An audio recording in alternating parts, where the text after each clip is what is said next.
When Jesus speaks, we listen. But sometimes our own ideas about how we want the world to work or how we've always thought the world works can fool us into misunderstanding what Jesus says.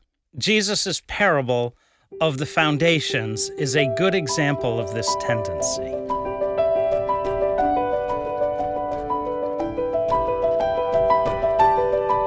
The premise of Jesus' parable is that those who hear and live by the words he has spoken will live a stable life when the storms come.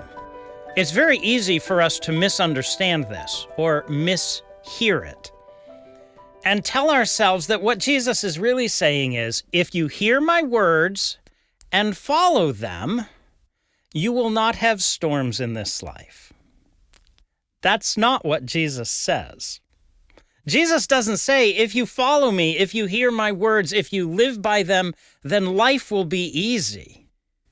He doesn't say that.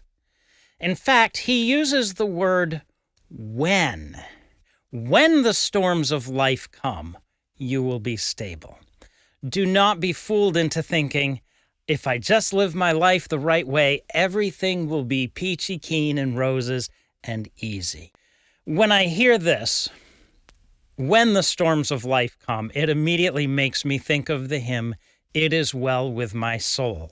The author of that hymn began with, when peace like a river attends my soul, when sorrows like sea billows roll. You see, he has both in there, the peace and the great storms of life. And we appreciate that hymn more when we learn that he wrote it after his 4 daughters died in a shipwreck at sea. And so we might ask, well, what does that mean then? If it doesn't mean that we're not going to have storms in life, what does it mean?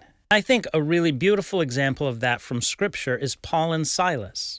And I've talked about them before, but it's worth remembering that when Paul and Silas were unfairly treated, were beaten, and were tossed into prison for no legitimate reason, when midnight came, they began praying and singing.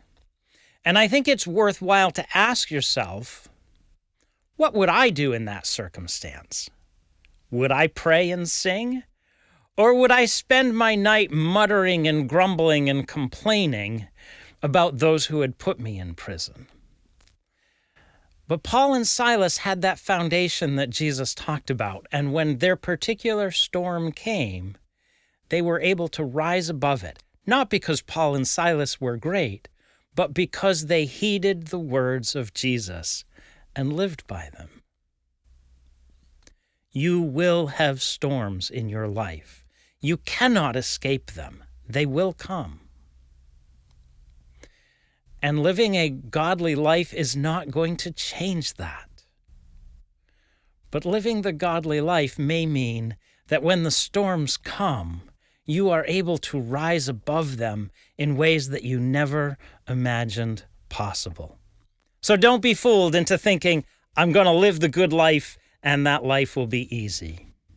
No, I'm going to live the good life, and when the storms come, God will help me to rise above them.